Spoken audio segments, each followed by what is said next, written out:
డబ్బు, అనారోగ్యం, ఉద్యోగం, వ్యాపారం అప్పులతో బాధపడుతున్నారా? వెంటనే జేకేఆర్ గురువు గారికి కాల్ చేసి అపాయింట్మెంట్ తీసుకోండి. నమస్తే, welcome back to Suman TV. నేను మీ సంజయ్. దేశవ్యాప్తంగా ఒక వార్త సంచలనంగా మారుతుంది.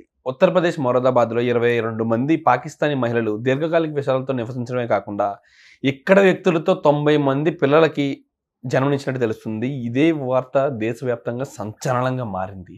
అసలు దీని ప్రభావం భారత్పై ఎలా ఉండబోతుంది? ఈ పహల్గామా అటాక్ తర్వాత ఇలాంటి సంచలన విషయాలన్నీ వెలుగులోకి వస్తూ ఉన్నాయి.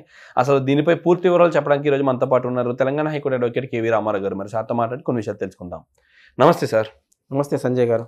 ఈ విషయంపై మీ స్పందన ఏంటి? అసలు వివరాల్లోకి వెళ్తే అక్కడ ఏమేమి జరుగుతున్నాయి అంటారు ఉత్తరప్రదేశ్లో ఇలాంటి సంఘటనలు? ఇంకా మన దేశంలో మీరు ఏదైతే ఉత్తరప్రదేశ్ మురాదాబాద్ సంఘటన చెప్తారో 22 మంది మహిళలు దీర్ఘకాలిక వీసా మీద వచ్చారంటున్నారు. వాళ్ళు దాదాపుగా 90 మంది పిల్లలకి జన్మ ఇచ్చారంటున్నారు. ఇప్పుడు దాదాపుగా 500 మంది దాటిపోయారు వాళ్ళ యొక్క కుటుంబాల సంఖ్య. ఎగ్జాక్ట్లీ. మురాదాబాద్ సంఘటన మనకి మచ్చుకు ఏదో వెలుగులోకి వచ్చింది కాబట్టి తెలుస్తుంది. దేశవ్యాప్తంగా కూడా అనేక రాష్ట్రాల్లో ఇలాంటి యొక్క కుటుంబాల సంఖ్య విపరీతంగా పెరిగిపోయింది. పాకిస్తాన్ నుంచి ఇంత పెద్ద మొత్తంలో వచ్చి ఈ దేశంలో తిష్ట వేస్తున్నారు, ఈ దేశంలో పిల్లలు గంటరు, ఈ దేశం యొక్క సంపదని, ఈ దేశ పౌరులకు చెందాల్సిన యొక్క రేషన్ అయితేమి, ఇక్కడ భూములైతేమి, ఇక్కడ పంటలైతేమి, ఇక్కడ అభివృద్ధి అయితేమి ఎవరికి ఫలాలు దక్కాలో వారికి దక్కకుండా పాకిస్తాన్ నుంచి వచ్చిన పౌరులు ఇక్కడ వారి యొక్క సంతతిని వృద్ధి చేస్తూ అనేక రాష్ట్రాల్లో ఈ రకంగా చేస్తున్నారంటే దేశవ్యాప్తంగా అనేక అల్లర్లు కుట్రలు చేయడానికి అది ఒక భాగమే. మీరన్నట్టు కొన్ని రాష్ట్రాలు ఉన్నాయి, మన బోర్డర్ రాష్ట్రాలు. ఈవెన్ పశ్చిమ బెంగాల్ ఉంది. బంగ్లాదేశ్ నుంచి అనేక మంది బంగ్లాదేశ్లో ఫుడ్ లేకనో లేకపోతే ఏదో లేకనో పేరుతోనో లేదా మన దేశంలో పనికి పేరుతోనో కొంతమంది రోడ్డు మార్గాన కొంతమంది సముద్ర మార్గాన వచ్చి ఏదో పేరుతో పనిచేసుకుంటూ ఉంటూ ఇక్కడ ప్రభుత్వాలు ఇక్కడ రాజకీయ నాయకులు ఏం చేస్తున్నారంటే వారికి దేశ పౌరసత్వం లేకపోయినా వీళ్ళకి టెంటుల్లో ఉన్న వాళ్ళకి ఇళ్ళు ఏర్పాటు చేసి ఇక్కడ టెంటుల్లో ఉన్న వాళ్ళకి వారికి ఆధార్ కార్డులు ఇచ్చి వారికి రేషన్ కార్డులు ఇచ్చి మన దేశంలో లభించే మన పౌరులు లభించే సకల సౌకర్యాలు అలా అనుభవించేలా చేస్తున్నారంటే ఓటు బ్యాంక్ పాలిటిక్స్. పేరుకి సెక్యులర్ అంటారు, సెక్యులర్ కాదు. ఒక రకంగా విదేశస్తులను పెంచి పోషించే సత్రమా మన దేశం ఏమన్నా? పౌరసత్వం లేకపోయినా సరే ఆధార్ కార్డులు, ఓటర్ ఐడి కార్డులు, వాళ్ళకి రేషన్ కార్డులు ఇచ్చి ఇక్కడ ఉన్న సంక్షేమ పథకాలన్నీ వర్తించేలా చేస్తున్నారు కదండి నాయకులు.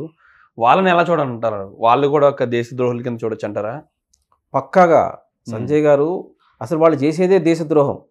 ఇక్కడ ప్రజలకి, ఇక్కడ పన్నులు కట్టే ప్రజలకు అందాల్సిన ఫలాలను విదేశాల నుంచి వచ్చి ఈ దేశంలో అల్లర్లు సృష్టించడానికి, ఈ దేశాన్ని అల్లకల్లోలం చేయడానికి, ఈ దేశ సంపదను దోచిపెట్టడానికి వాళ్ళెవరు?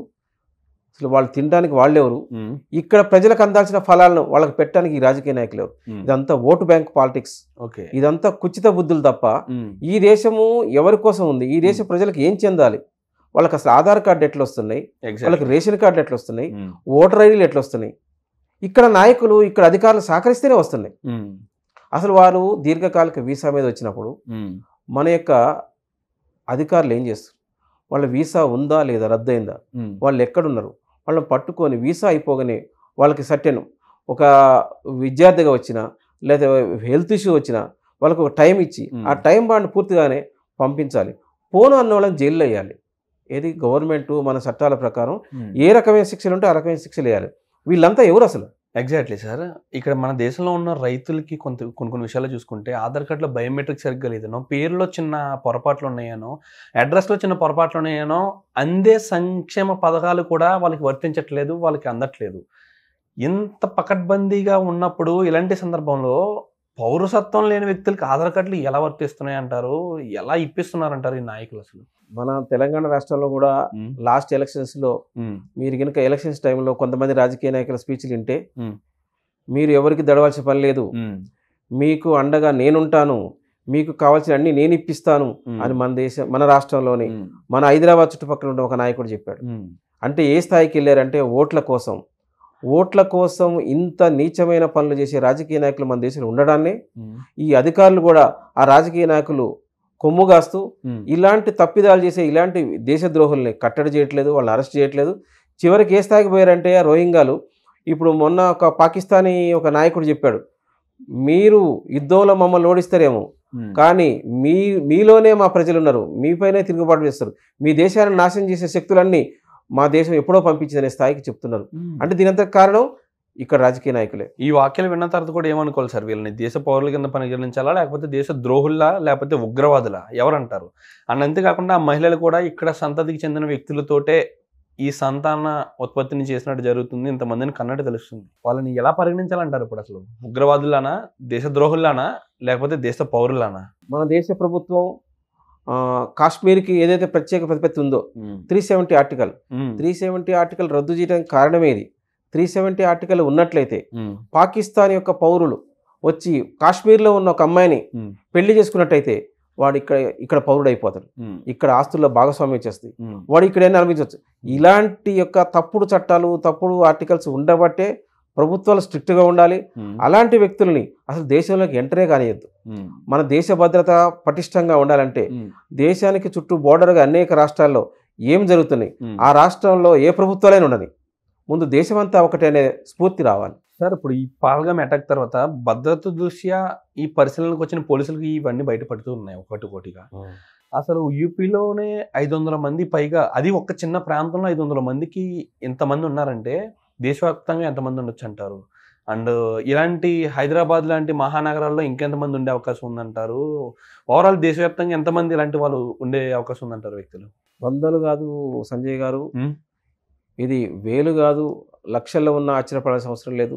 ఎందుకంటే అనేక రాష్ట్రాల్లో అక్కడ ఉన్న రాజకీయ నాయకులు ఓటు బ్యాంక్ పాలిటిక్స్ చేస్తూ ఇలాంటి యొక్క వాళ్ళు ఏదో పేరుతో వచ్చిన వాళ్ళ వ్యక్తులను ప్రోత్సహిస్తున్నారు.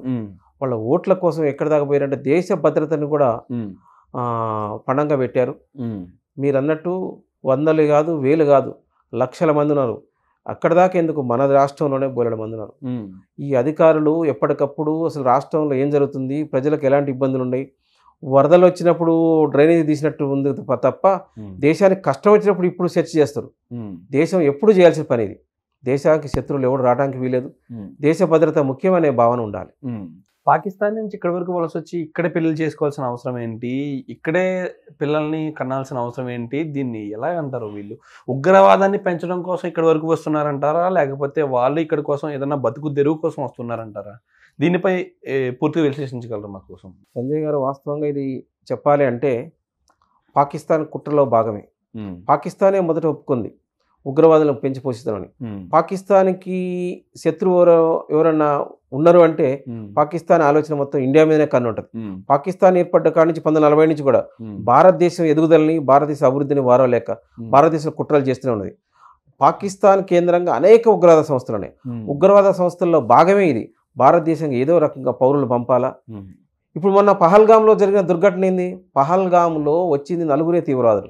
పహల్గామ్లో ఇంతమంది మన టూరిస్టులు చంపడానికి సహాయపడ్డ వాళ్ళంతా కూడా అక్కడ స్థానికులే. అందుకే వాళ్ళు మొదటగా స్లీపర్ సెల్స్ రూపంలోనో, ఏదో ఒక వృత్తి చేసుకున్నట్టునో, ఏదో చిన్న పనులు చేసుకున్నట్టునో, ఏదో ఫుడ్కు లేనట్టునో ఈ దేశంలోకి వస్తారు. ఎప్పుడు అల్లలు సృష్టించాలా, ఎప్పుడు ఏం చేయాలని ఆ ఉగ్రవాద సంస్థల యొక్క నాయకులు వాళ్ళకి కీ ఇస్తుంటారు. ఆ కీ ఇచ్చినట్టు ఆడే వాళ్లే ఇక్కడ పౌరులు. ఆ పాకిస్తాన్ నుంచి వచ్చిన యొక్క నిజమైన పౌరులు కాని వ్యక్తులే. వాళ్ళ వీసాలు, వాళ్ళు వచ్చే విధానం అన్ని అబద్ధాలే. నార్మల్గా వీసాల సమయం గడువు ముగిసిన వాళ్ళైనా, లేకపోతే గడువు ఉన్న వాళ్ళని కూడా ఇక్కడ నుంచి దేశం విడిచి వెళ్ళిపోమన్నారా? వాస్తవంగా మనకు పహల్గామ్ దాడి తర్వాత భారత ప్రభుత్వము అనేక చర్యల్లో భాగంగా ఎవరైతే పాకిస్తాన్ నుంచి భారతదేశంలో ఉన్నారో వాళ్ళు తక్షణమే వెళ్ళిపోవాలి. వాళ్ళకి మొన్న 30వ తారీఖు వరకు గడువు ఇవ్వడం జరిగింది.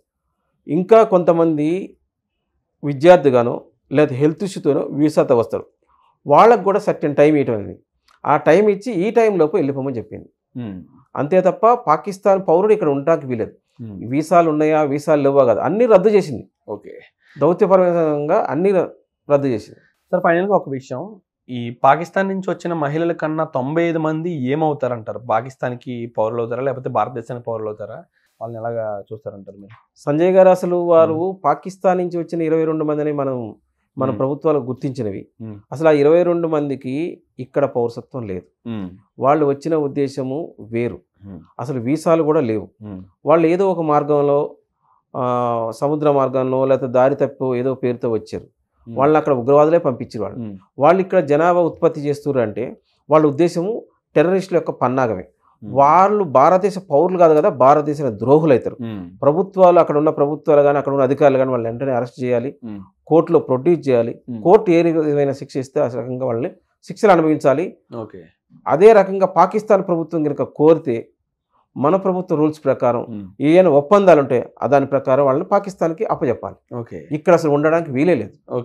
అండ్ ఇలాంటి వాళ్ళకి ఇలాంటి వ్యక్తులకి ఓటు హక్కు ఇచ్చి అక్రమంగా పౌరసత్వం లేకపోయినా ఆధార్ కార్డు రేషన్ కార్డులు ఇచ్చి సంక్షేమ పథకాలు కూడా అందించే విధంగా సపోర్ట్ చేస్తున్న వ్యక్తుల్ని ఏం చేయాలంటారు? ఆ నాయకుల్ని ఏం చేయాలంటారు? మన యొక్క పౌరులకు దక్కాల్సిన సంక్షేమ పథకాలని మన దేశద్రోహులు వాళ్ళు, మన దేశానికి సంబంధించిన వాళ్ళు కాదు. రోహింగ్యాలైనా పాకిస్తాన్ టెర్రరిస్టులు ఆధారితంగా వచ్చిన పౌరులైనా వాళ్ళంతా మన దేశద్రోహులు. అలాంటి వ్యక్తులకు మన ఫలాలు అందేలా చేసే వ్యక్తుల్ని ముందుగా గుర్తించాలి.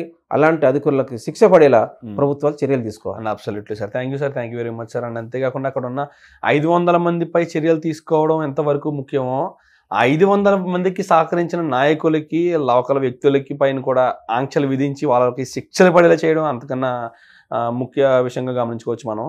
And absolutely thank you sir, thank you very much. Right Sanjay గారు.